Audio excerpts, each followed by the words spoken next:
Hello बच्चों, आइए प्रश्न को पढ़ते हैं। प्रश्न यह है, घटक कथन बताओ।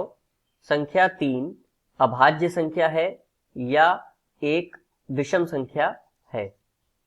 आइए सर्वप्रथम प्रश्न की मुख्य अवधारणा को जान लेते हैं। मुख्य अवधारणा। देखिए, जब भी हमें कोई संयुक्त कथन दिया जाएगा और कहा जाए कि उसके घटक कथन लिखो, तो घटक कथन क्या होते हैं? जिन कथनों को मिलाकर एक संयुक्त कथन बनाया गया है, एक संयोजक शब्द को जोड़ करके, तो उनको अलग अलग करके लिखना ही घटक कथन लिखना कहलाता है। जैसे यदि हमें कोई संयुक्त कथन दे रखा है तो कोई संयोजक शब्द से जुड़ करके वह एक संयुक्त कथन बना होगा, तो उन घटक कथनों को पी और क्यू के रूप में अलग अलग करके लिखने को ही घटक कथन कहते हैं। तो आइए इस मुख्य अवधारणा के आधार पर प्रश्न को हल करते हैं। प्रश्न में दे रखा है संख्या 3 अभाज्य संख्या है या, यहां पर या क्या है? एक संयोजक शब्द है। यह एक विषम संख्या है। तो इनको अलग अलग करके लिखना है, तो सर्वप्रथम हम पहला कथन लिख लेते हैं, घटक कथन इसका पी के रूप में। तो वह क्या हो जाएगा?